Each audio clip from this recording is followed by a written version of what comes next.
and ended up dropping the N-bomb. And I was like, oh, Wince, cringe. What do I do? Yeah. So I talked to my friends that don't push the limit. Right. And they're like, you can't use that. YouTube's going to ban you, blah, blah, blah. Talk to my friends that push the limit. They're like, you didn't say it. Wow. So I went with Masters Rules. I'm like, it was a direct quote. Yep. I didn't say it. I left it in. No issues, no problems on podcasting software, no issues on YouTube. And I'm like, YouTube doesn't even watch my show. Okay, that's funny. That's funny. Before we start today's show, please visit the sponsors, affiliates, and friends of the Stagecoach. The Square Reviews, brutally honest product and travel reviews for red-blooded Americans by red-blooded Americans. Visit them at thesquarereviews.com. TheGunFood.com has an extensive network of partners to connect you with your guns, ammunition, and firearm training. The Gun Food only sells ammo that they trust. Use RSWC as a discount code and save 5.56% on your order at thegunfood.com. PowerTac flashlights have combined premium craftsmanship, American ingenuity, and cutting-edge technology, creating a highly dependable tool that you can trust your life with. Go to powertac.com/RSWC and save 15% on your order. That's powertac.com/RSWC. Saber Pepper Spray has been making grown men cry since 1975. Find the link in the show description and help get the Stagecoach across America with every Saber Red purchase you make. Shotgun with Charlie.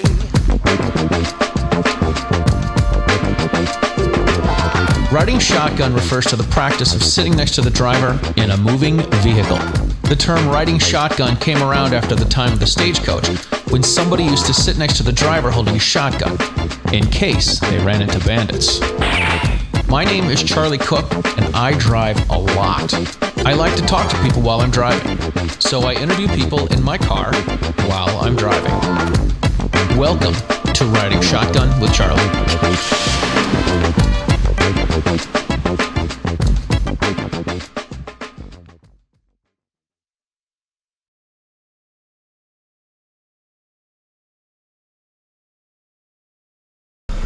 All right, before we start this episode of Riding Shotgun with Charlie, I want to thank you guys all for tuning in and watching the YouTube channel here. If you have not subscribed to the YouTube channel, please do. If you've subscribed, please hit the notifications.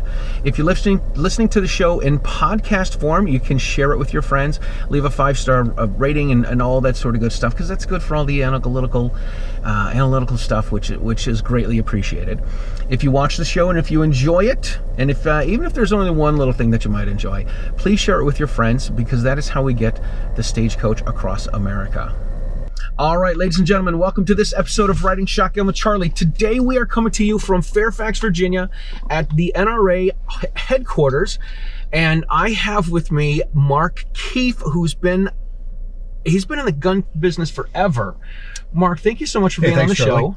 This when I found out I was going to be coming down, and I'm like, who can I interview? I'm like, what's the name of that guy that's in every single magazine? And I had to pull out a magazine. I'm like, all right, that's the guy. I got to get Mark Keefe on the show. So I was setting things up to interview Doug. I saw that your email was on there. I'm like, all right, I got to ask him. And there's I've got a friend, Yehuda Reamer. I don't know if you know Yehuda. He's known as the Pew Pew Jew. Oh yeah, sure, okay. And he likes to say, his phrase from a bunch of years ago was, "But did you ask?" Right? Because we know the answer is no, but unless you ask. But did you ask? And the answer ends up being yes. Well, you already got Phil Schreier, who's one of my oldest and dearest friends. You got my boss, Doug Hamlin. Right. So you're just kind of working your way down the run here, Charlie. Right? This is great, man. I love my gig. I absolutely love my gig. Hanging out with gun folks. One of the objectives of the show is to let people see others in the gun community and let them know that they're just regular, normal people. And like I do appreciate all the motivational kind of stuff. Sure. Where people go from point A to point B, and people didn't always work at the NRA Museum, and things always weren't the way that they were. So I did a show a while ago with Don Mann. He was on a show called Surviving Man. SEAL Team 1, SEAL Team 2, SEAL Oh, Team yeah, 6. okay. Yep. Got a lot of motivational books, and that was kind of cool because it felt like I had Jeff Cooper and Zig Ziglar all in the same show.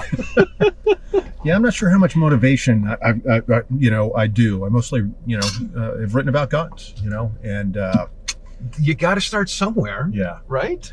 Yeah, no, it's funny. You said, how did you get into shooting? And, I remember being on the back porch with my grandfather, who was a World War II aerial gunner. Mm-hmm. Plasty raid, heck of a shotgun shot.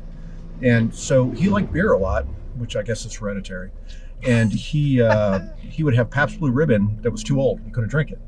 So what would he do? He would shake it up. Yeah. And we had a BB gun, DZ Model 25 without sights. And he would throw them off the back porch. And I got to tell you, as like an 8-year-old kid, getting to shoot a beer can in the air and watch it explode with beer in it, right? Well, it's no good to anybody. So, but yeah, no, that's one of my earliest shooting memories. Then we would, just do BB guns in the backyard, and then our family had a farm down in the Shenandoah Valley, Virginia, and I could shoot a little bit more out there. And then we had other friends' places that we'd go, and then I remember doing some really hard work. I was a young teenager. I don't know if it was fence posts on the farm or what, but it sucked. It was terrible. But then my cousin Bob kind of looked at me and asked my Uncle Mark, he said, I think he's probably old enough for the Thompson. And so, What? Yeah, 12, 13, yeah. Oh my God. I got to shoot a Thompson. They only let me shoot at semi-auto, right? Right. Until I got bigger.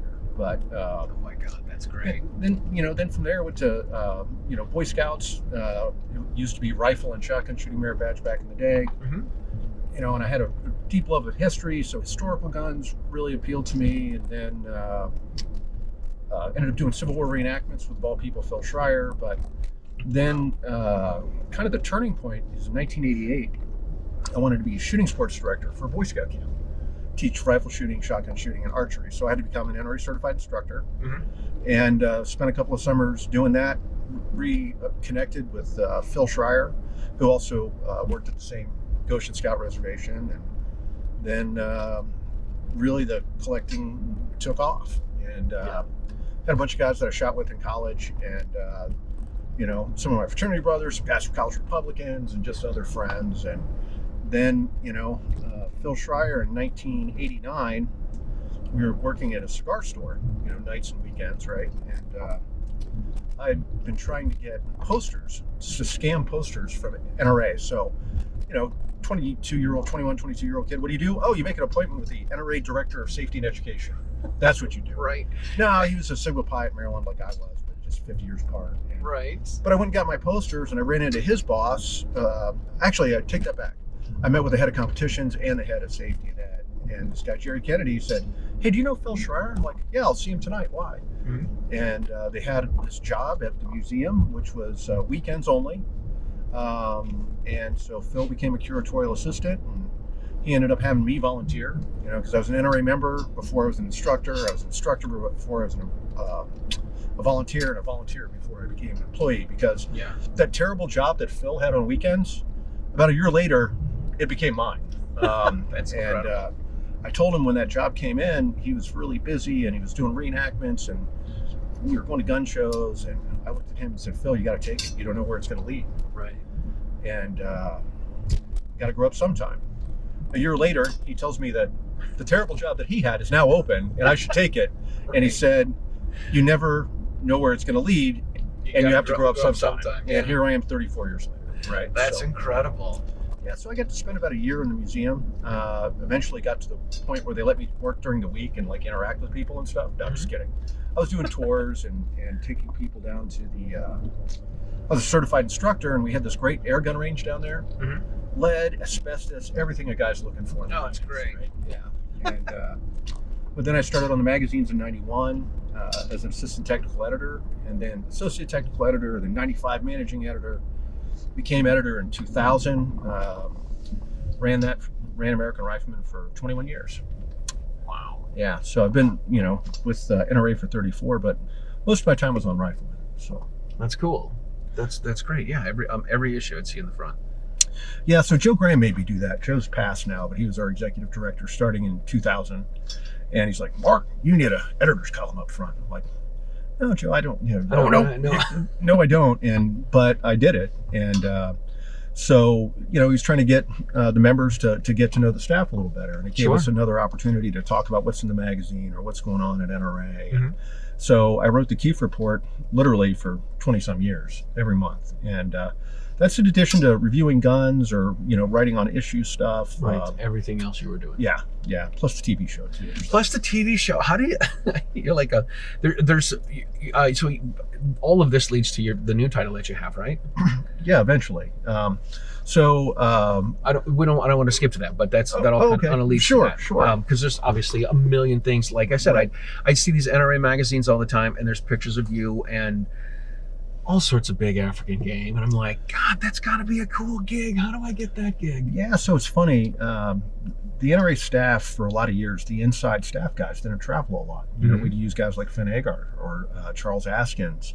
The contributors would go on things. But then the staff really started to get out there more. We'd go to like SHOT Show or the Remington seminar. But, when a new gun's coming out and a company's putting a trip on, to test out the new product, they invite writers or editors. Mm-hmm. And, it's a great way to gain experience and also, learn stuff, So we really started traveling, the staff as a whole, late 90s, early 2000s, giving us a lot of opportunities, from, Africa to Alaska, to, you name it.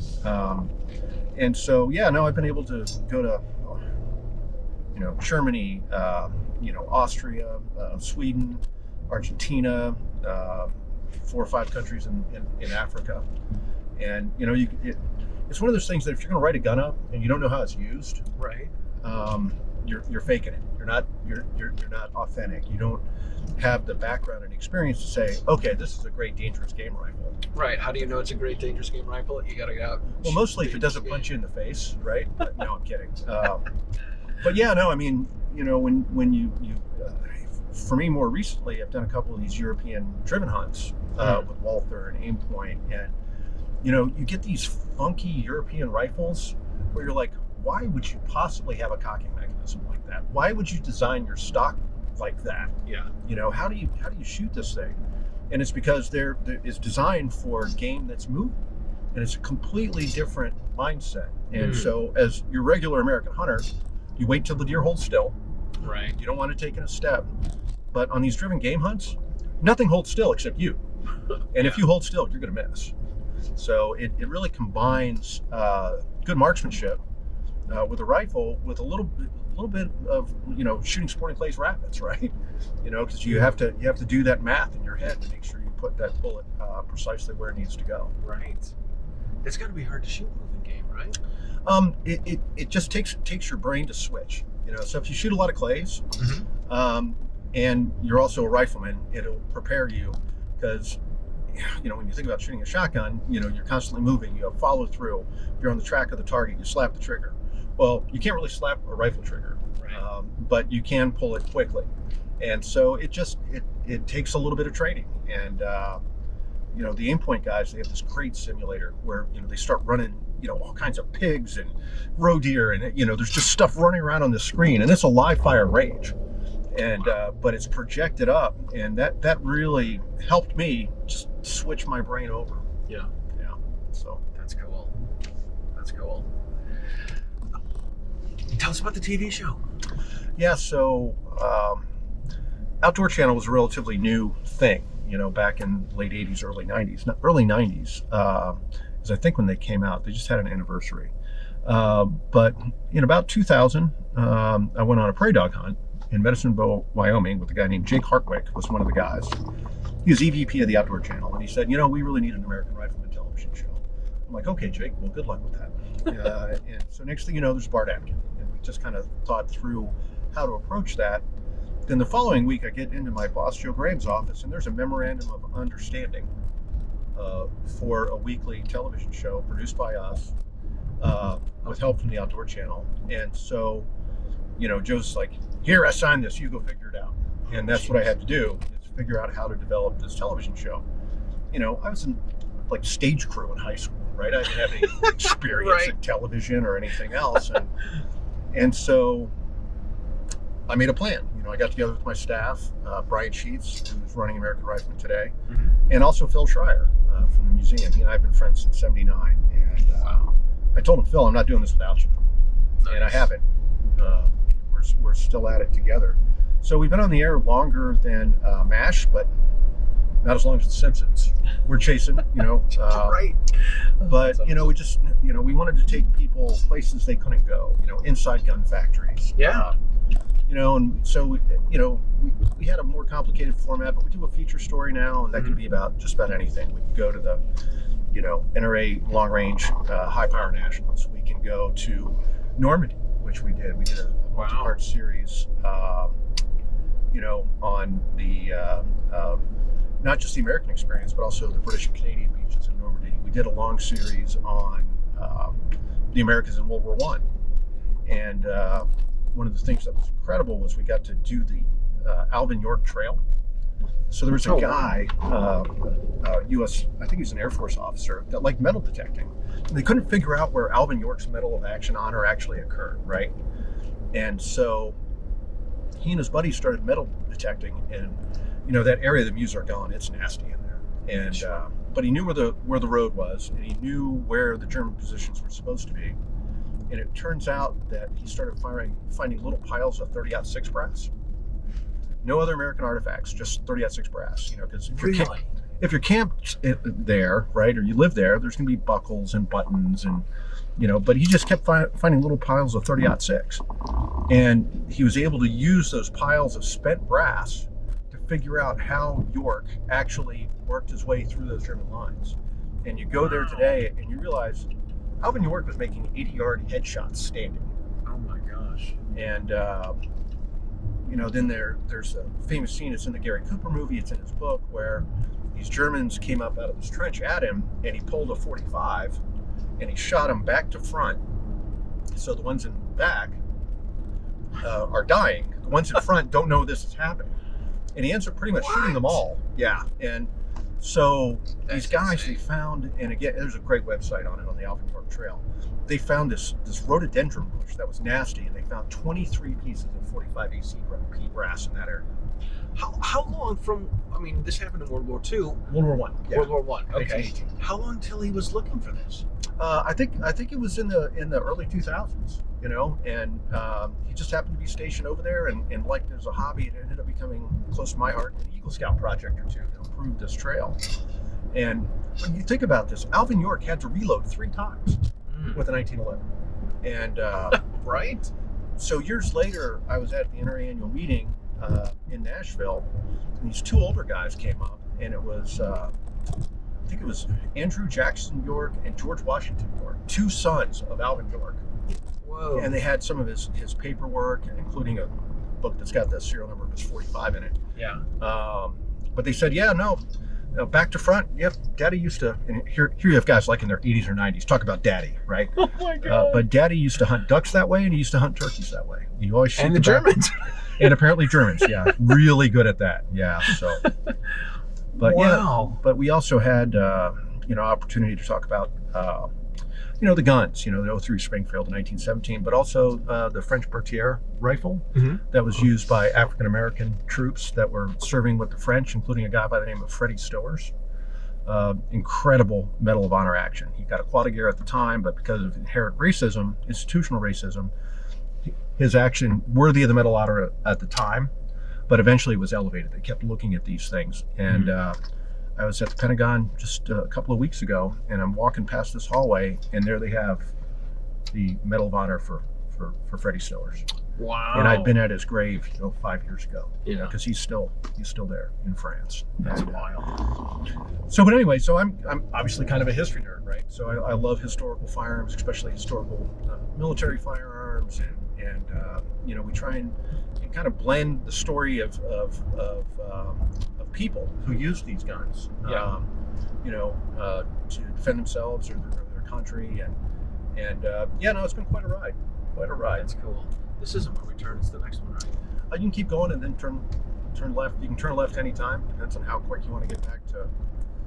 I figured we can do this too. We can do 2 loops. Okay, go ahead. Yep. Cool. So Waples Mill Road. This is it. Yeah, that's the one. All right. We're driving around an enough, I think I know where I'm going. Yeah, there you go. No, you'll get this down, Charlie. As long as it looks good. Then I'll leave. So yeah, no, it's great that you've had some of the other NRA staff on, because for a long time it was just the leadership, right, that you'd see. But again, Phil's one of my best friends, but that guy's one of the unsung heroes of the NRA. Oh my gosh, yeah. 35 years at the National Firearms Museum. Unbelievable.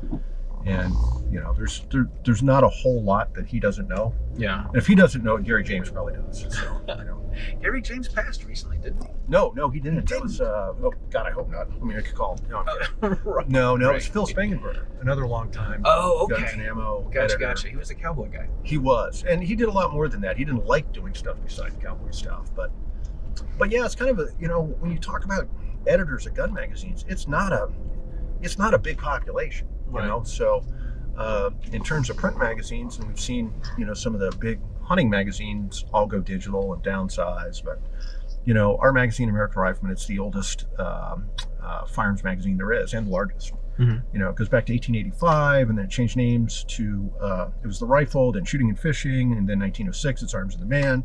1916 it gets sold to NRA for $1 by General Drain. Then it became the American Rifleman in 1923. Gotcha. And Guns Magazine, Guns and Ammo Magazine, they came out in the 50s and early 60s, and then the Peterson Publishing Empire has rifle shooter and handguns. You've got Guns, American Handgunner, then you have Gun World, Firearms News, but I don't think there's 30-40 guys in the world that are full-time gun magazine editors. It's a small group. Yeah, for sure. How does this? So you had the TV show for a long time. Yep. I Still have it. Still have it. I interviewed Michael Bain about a year and a half ago, right? Yeah, one of my favorite crazy people. And we stay straight, right? Go right, one lane. There you go. Yeah, so I interviewed him, and he's an amazing storyteller, but he's like, the Outdoor Channel didn't think anything of his TV show, and they're like, well, they wanted to do it, and they're like, yeah, we don't think it's going to work, and they're like, who's going to produce it? He's like, me. And he's like, who's going to write it? He's like, me. Yep. He's like, doesn't know how to do any of this, tells everyone he knows what he's doing, and right? Yeah, and he made it happen for 22 years. Yeah, no, and so I think Shooting Gallery came out a little bit before Rifleman, and it was pretty funny because people would have experiences with Michael, and they're like, "Oh, you're not Michael Bain. Are you with Michael Bain?" I'm like, "No, I'm his friend, but we do things a little differently." Right. Because no, he's a national treasure. He really is, and a dangerous man. After I interviewed him, somebody told me when I was early into this stuff, it was all a learning experience. I know there's obviously things that I don't know, and there's people I don't know, and I don't know their stories, and so I just, when I go places, I just try to suck up as much information as I can. So I remember somebody talking to me, and I said I was very much into music. They're like, oh, you should talk to Michael Bain. I'm like, why? He's not, they were talking about music stuff, and I had no idea that, like, in his previous life, wrote for Country Music Magazine, and I got a bunch. We went from Loveland, Colorado to Estes Park, and on the way there we talked about music, and on the way back we talked about guns. It was really cool. I am unlikely, by the way, to ever write for Rolling Stone. So, that's off the table, Charlie. Not happening. Not happening. No. I can see that. Yeah, that's okay. Yeah. That's okay. Hey, I did write for the Washington Post twice. So. Oh wow, that's cool. Yeah. So growing up in the DC area, the Washington Post was the big newspaper, and I had this high school teacher, Mr. Kohler, that every Monday, he was a football coach and a history teacher, and he'd say, "All right, man, a reading from Book World," and he'd, read something from the Washington Post book review section, and that just stuck with me. And then my friend Stephen Hunter, the author, my only Pulitzer Prize winning friend, by the way, and he's got a bunch of New York Times bestsellers, great guy. They said, "Hey, Steve, there's this book on the AK," and it was C.J. Chiver's book, The Gun, great book. Yeah. And he goes, "I don't have time for that. Call my friend Keefe. Here's his number." So the editor of Book World calls me. I'm like, "Sure, I'll do it. How many words? When do you want it? I got to get permission." And Right. And I did. And so, I ended up with a book review in the Washington Post. Then the Paul Barrett book on Glock comes out, and they said, hey, will you review it? And I'm like, sure. And so I did. And then I saw Paul Barrett. He's a former Wall Street Journal guy, then Bloomberg. And he's like, hey, Mark, are you going to review my book in your magazine? I'm like, no.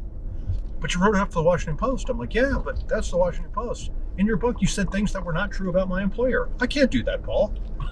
Right? And he just kind of looked at me, and I'm like, get a handle of your editors and don't put untrue stuff in your books. I'm all in.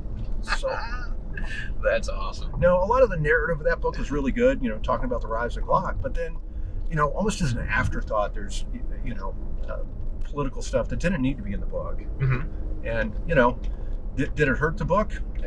Not for most of us, but for me, it was a DQ. Sorry, bud. Right. Yeah, no kidding. That's great. That is cool. So this is you've got the TV show, you've got all the editing stuff, you've written tons of articles. This all leads to the new your new title with the NRA, which is Yeah, no, if you figure it out, let me know. No, I'm just kidding. this for you. So so I'm going to be managing director of editorial and public affairs. And so I've got the editorial director job, which I took over in 2021. That's our 4 magazines, our television show, our publications, now NRA Media, rebranded websites. And then also working with a lot of other people inside the building, including one full-time guy on the public affairs side. Yeah. And really, so it's one of those things where it's like, CNN's calling, or AP or something like that. So, Yeah.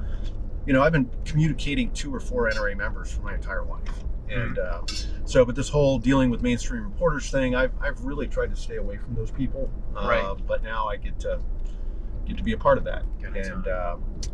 But yeah, no, it's a challenge because NRA's got just such a great story to tell, and we haven't done a good job of it in recent years, in particular with all of our programs, right? So, and that's something that we're trying to fix.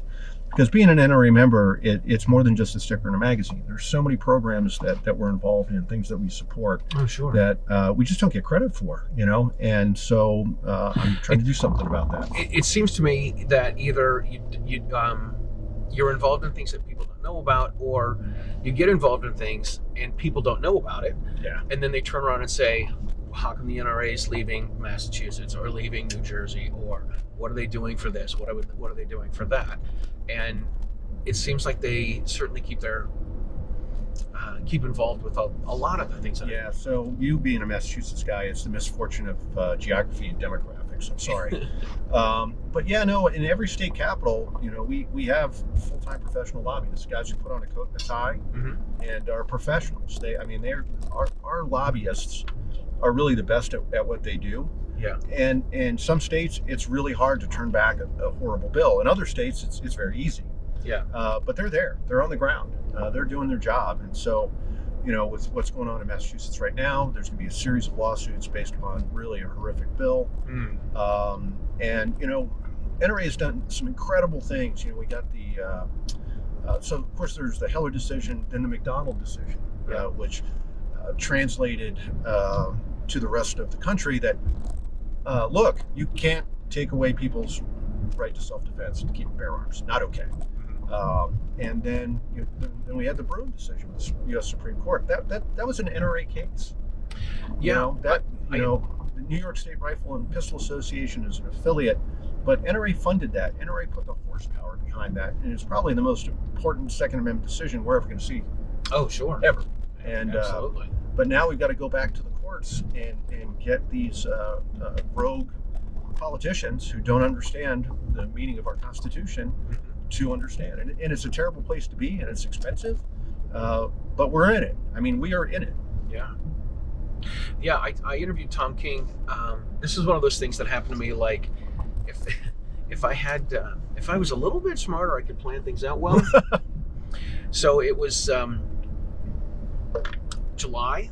I'm going to say it was about July of 23, coming up on 1 year after the Bruin decision. And I'm in Massachusetts. Tom King is only in the Albany area, only 2-hour drive. So I reached out to him and I'm like, hey, Tom, my name's Charlie. I got this little show, blah, blah, blah. And I said, let's try to get this out right around the anniversary of the Bruin decision, and it was pretty cool. I think it was just a few days after the 1 year anniversary. I got to put the show out with him. He said that the NRA paid like 70% of their legal fees. Yep. That's a huge amount of money. He said it cost $2.5 million. Yeah. So that said, it's one of those things that it had to be done, and it was the right case. And a lot of cases that go before the Supreme Court, they're just not good cases. Because you look at U.S. versus Miller, the Miller decision in the 1930s. The guy was a drunken, murdering bootlegger, probably. Well, we don't know everything that guy did, but he didn't turn up for court. How do you have a Supreme Court case on the Second Amendment where the guy's not even there? And so, So, but now, I mean, we've got a really, really firm, good case to apply throughout the land. Yeah, let's hope so. It's the thing that people want to get cases to the Supreme Court, but I think what they don't often realize is that even if it gets to the Supreme Court, it could not end up in our favor. Right. And then now we have a new Supreme Court ruling that's against us. Yeah, no, and it's got to be the right case. A lot of guys try and take cases to the Supreme Court, but if it's not the right case, you're not going to get the outcome you want. Right. And there's some people that they keep saying, oh, well, this case should go to the Supreme Court. It's like, really? Well, what standing do you have? I mean, I'm not an attorney, but there's certain things that you have to have. But anyway. So.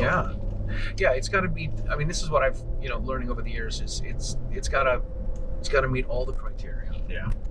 You got to have the perfect weather, and the light's got to be just right. You know what I mean? Like the pitch has to be the right pitch, the right swing. Everything's got to be just perfect in order to hit it out of the park. So, what are some things? I was talking with Doug about this, and there's all sorts of publications, all sorts of social media, all sorts of platforms that the NRA is on. Yep. Like all of them. So we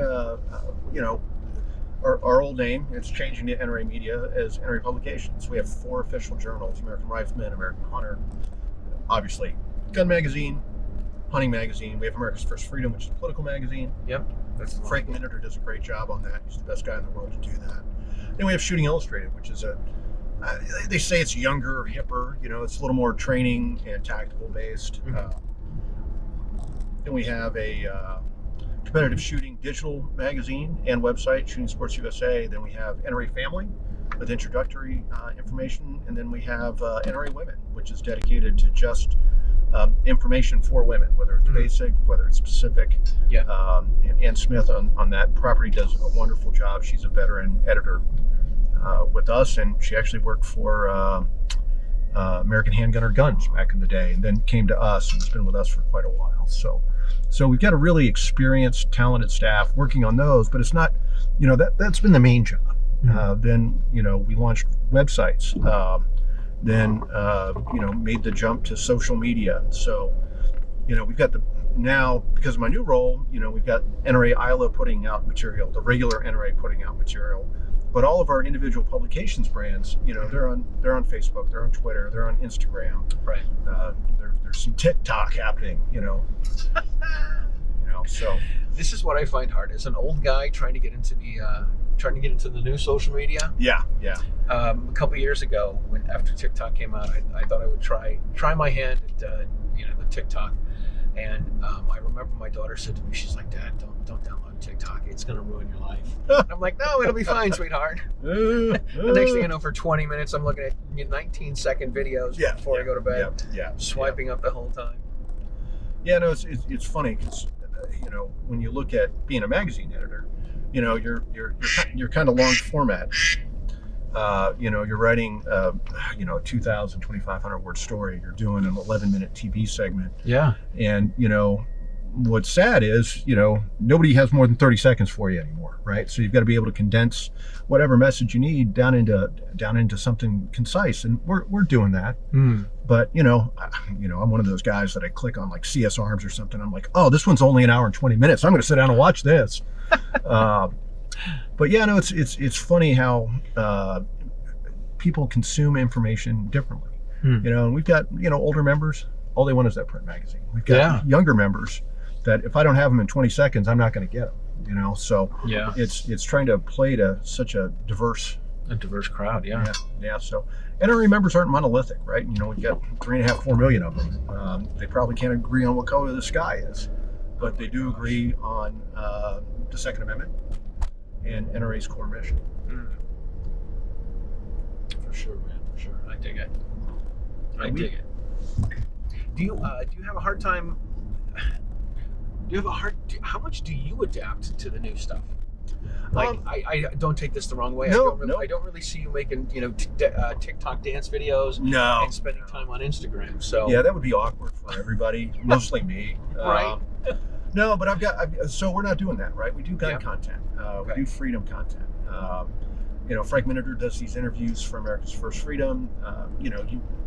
Politicians,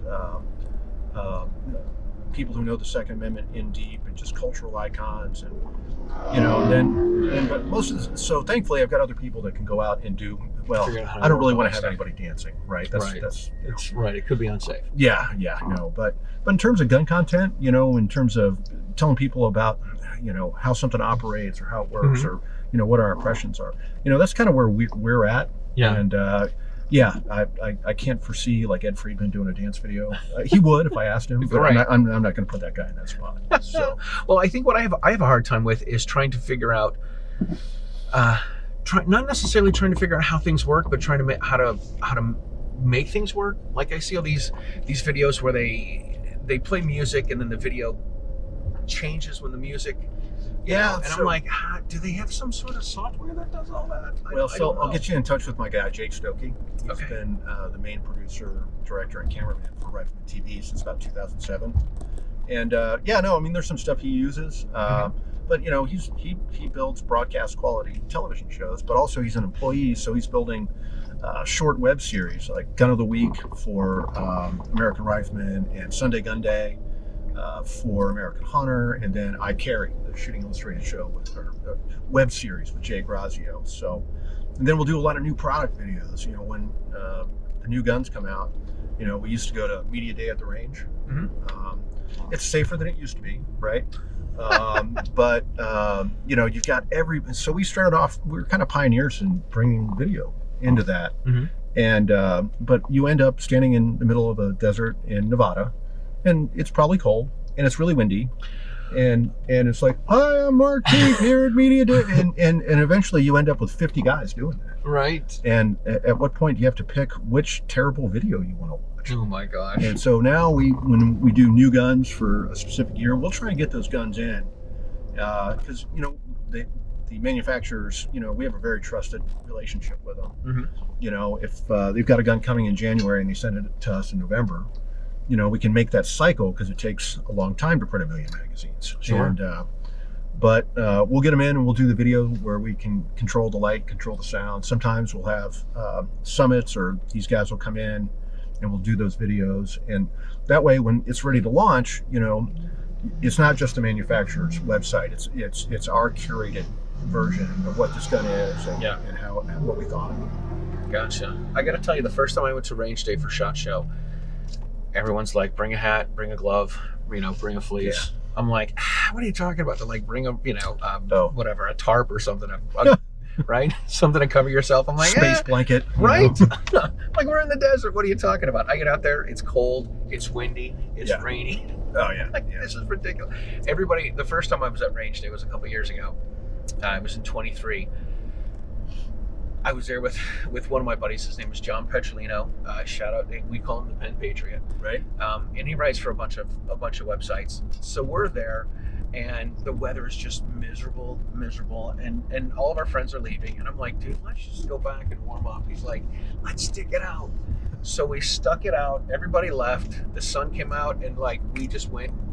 We went to like a couple of shotguns. And like, you want to try this one? We're like, yeah. You want to try this one? Yeah. You want to try this one? Yeah. They're like, have at it. We don't want to carry this, carry all the ammo home. So shoot what you want to shoot. Got to clean them anyway. Right.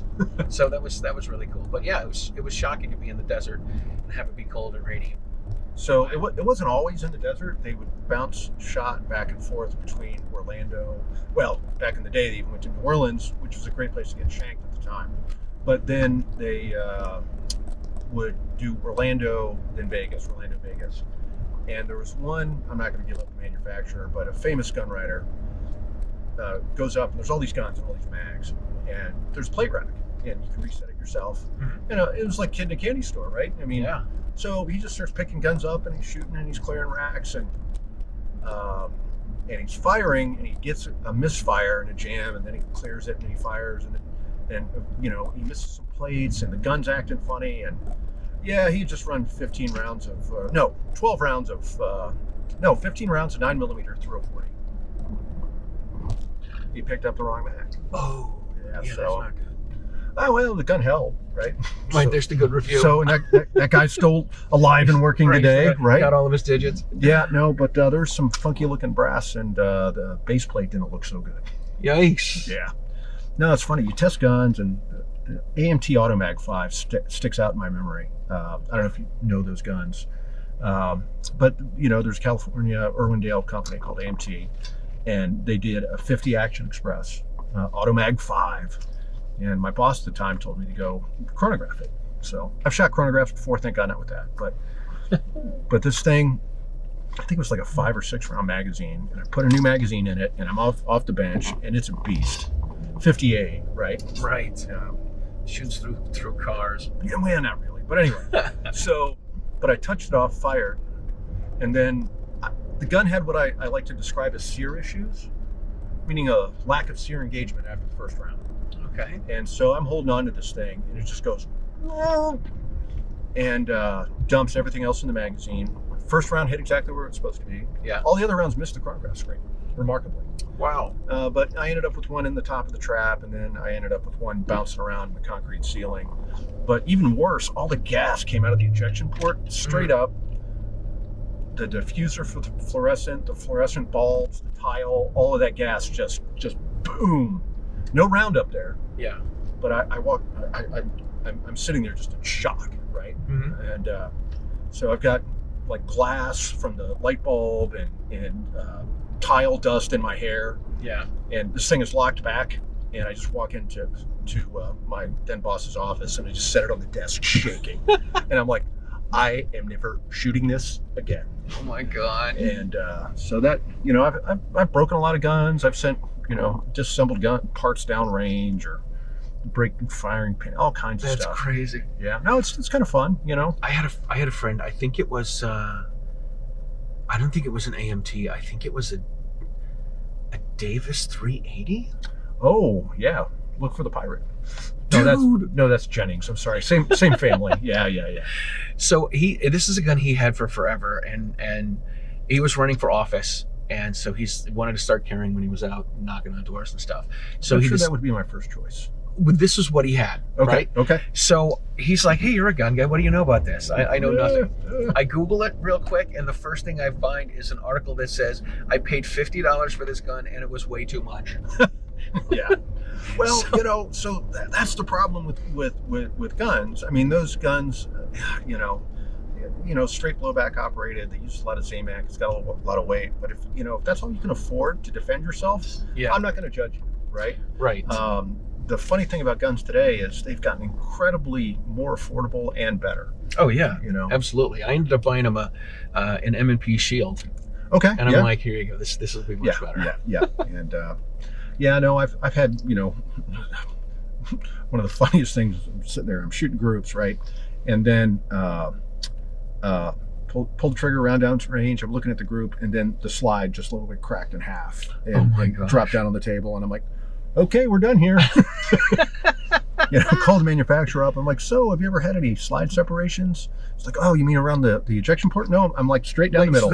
Nope, slide the whole thing. Tell you what, I'm just gonna mail you the pieces. You guys figure this out. When you get it figured out, let me know. Never saw that gun again. Oh my goodness, that's great. Yeah, no, it's, you know, you do this long enough, and you know, somebody will show you a gun, and you know, just, I don't know, maybe I'm not as nice as I used to be, or subtle or something. Right. But I'm like, you know, that's a bad idea, right? That's great. And it's one of those things that if I tell them it's a bad idea and they do it anyway, that's not on me. It's not. Look, you've given them warning. Yeah. Nothing you can do. It's not to pick on Smith & Wesson, but you know, the new Bodyguard, I don't know if you've seen that, great little semi-auto, incredible. Right. And but the old one, the last generation bodyguard, they put a laser into the frame. Yeah. And, you know, I looked at my friend at Smith & Wesson and I said, you realize every time a battery needs to change, somebody's going to mail you that gun back, and it might be loaded. Oh, jeez. And he was like, you were right. I'm like, no, of course I was right. I know people. I work for these guys. I know, Right. you know, so. These idiots are my friends. Yeah, no, well, not loaded all the time, but, you know, admittedly, battery was hard to get to. So. No kidding. Yeah, my deal is this. I use the Bodyguard 380 in my slide presentation for my home firearm safety class, and I say it's a double action only semi-auto, and I explain how it works. And I've always wanted to buy one, but my attitude is this: it's a $200 gun. I'm not spending any more. That's it. If somebody's got it for $250, I'm not buying it. Like, that's it. I'm not. Yeah, so, you know, nothing wrong with the gun. I thought it was a little snappy at the time. But the new one, the new one is about as small as it's going to get. And, you know, this transition we've seen just in my career, you know, used to be you had iron sights. Yeah. Maybe you'd get night sights. Right. But now you've got lasers, which, you know, not as popular as they were. Right. But you've also got micro red dot sights. Oh my gosh, yeah. I got to tell you, Charlie, I'm not getting any younger, but, you know, my eyes were never great. But, you know, with a micro red dot, you know, I can make that Jack Wilson shot. Oh my gosh, sure. With my Hellcat. And, you know, because sometimes, you know, you don't want there to be distance. You know, I carry a gun for defense of myself and somebody close to me, right? Right. But sometimes there are situations that you got to train a little further out, and that micro red dot's really made a difference for me. Oh my gosh, I did a USCCA instructor course a couple years ago, and for two or 3 years I had a friend of mine. He's like, dude, I've got a Gen 5 Glock 19. I got the red dot on it. You should check it out. I'm like, no, I'm okay. Yeah, right. I'm like, I'm gonna stick with the irons, man. It'll be fine. I'll be okay. And just before the class, he's like, let's go do some shooting. Let's practice. Let's get ready for this. And he brings his 19 with the red dot. And I tried it. I shot so much better. And I'm like, why'd you do this to me? Yeah, no, single focal plane. And it's funny because I used to shoot a little competition, mostly rifle stuff and some shotgun. But back in the 90s, you know, you'd have, you know, NRA Bullseye, you'd have these huge Tasco Pro plates as big as the gun. But we had the first miniature sight that I ever saw that was from a British company called EPC. There's no mount. So you epoxy this thing onto your slide. You know, and they send this epoxy and you mix it up, and it's all these warnings: do not get this on your skin, it'll kill your liver, you know, all these horrible things. And so we put it on, and you know, the thing that we found was, you know, this is behind the ejection port. Yeah. And you get all the fouling coming up out of the ejection port, and you'd have to wipe the lens off. The dot would be there. And then after we're done testing it, we're like, how do we get this thing off? You don't? Well, we got it off. Heat works. Okay. I think we melted the unit. Oh my goodness. But we put it on one of our test guns, a stainless Commander. Yeah. And it's still got this like big yellow mark of shame on top of its slide from the inadequacies of our technical staff. Oh my God, that's great. What are some of your favorite guns to shoot? I mean, you've shot everything. Yeah, no, it's pretty eclectic, right? Really like vintage machine guns. That's you either have to be at it a while or you have to be extremely wealthy. But you know, you know, I've shot like an 1895 Colt Potato Digger. I've shot Gatlings. Really like the Lewis gun, like the Bren gun. 1918 BAR. I've got a semi-auto version of that. That's really John Moses Browning gift to the world right there. But then I like conventional hunting guns, and you know, my favorite rifles are actually Ruger No. 1. Love the Ruger No. 1. Yeah. And so I've got one in 300. I've got a few of them, but I've got one in 300 Win Mag, No. 1S. Really shoots Swift, Scirocco's, and Hornady ELDX really well. ELDX. And I was on a elk hunt out in Utah, and oh my God, I don't know if you knew this, but mountains don't have any oxygen, and I'm a flatlander, and so I'm just sucking wind the entire time. Yeah. And but eventually get a nice, you know, about 120 yard across a little draw shot, and I'm sitting, and I've got a couple extra cartridges in a little wrist loop, right? And I shoot, good hit, whack. Thing kind of stands there. Okay, you know, have you shot a number one? No. So it's got an under lever, right? It's falling block, and so it's got a release that's part of the lever, and you hit that, and it kicks the cartridge out. Put a new one in, close it, and this elk, nice bull, he's standing there. Wham, hit him. Wham, hit him again. He's still standing. I was taught if it's still standing, you keep shooting, right? Until you run out of ammo. And I hit this thing 4 times, and my buddy Neil Davies from Hornet, he goes, Mark, if you just stop shooting that, let that thing fall down, will you? But you know, with practice, you know, single shot, you know, it carries a lot better. You know, you're not dealing with a magazine, you're not dealing with the bolt handle sticking out. It's got great lines. You know, I hunt with semi-autos too, but you know, that's kind of that's. I've got a Kimber Montana that I've hunted a lot with. I've got an old Model 70. You know, all kinds of guns. Yeah, I just got a Ruger #1 in 275 Rigby, which is the same as 7x57 Mauser. Graceful, delightful gun. 7x57 is a great cartridge. You know, all these new cartridges, you know, there's been a lot of improvements, right? You know, the ARC series, PRC series, you know, even the Ultra Mags, and there's another new one coming I can't say anything about. But those classic cartridges, and, you know, 7x57 was one of the Mauser, you know, cartridges. And, you know, the problem is the British, they don't want to sell something that says Mauser on it, even before World War I. So John Rigby was the importer of those actions, and then he built beautiful magazine rifles out of them. But he can't put, you know, a German name on it, so they decided to call 7x57 275 Rigby. Same cartridge.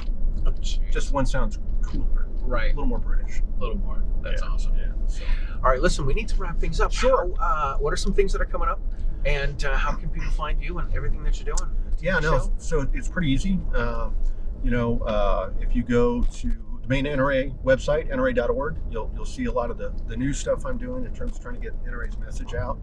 But really, the heart and soul, you go to AmericanRifleman.org.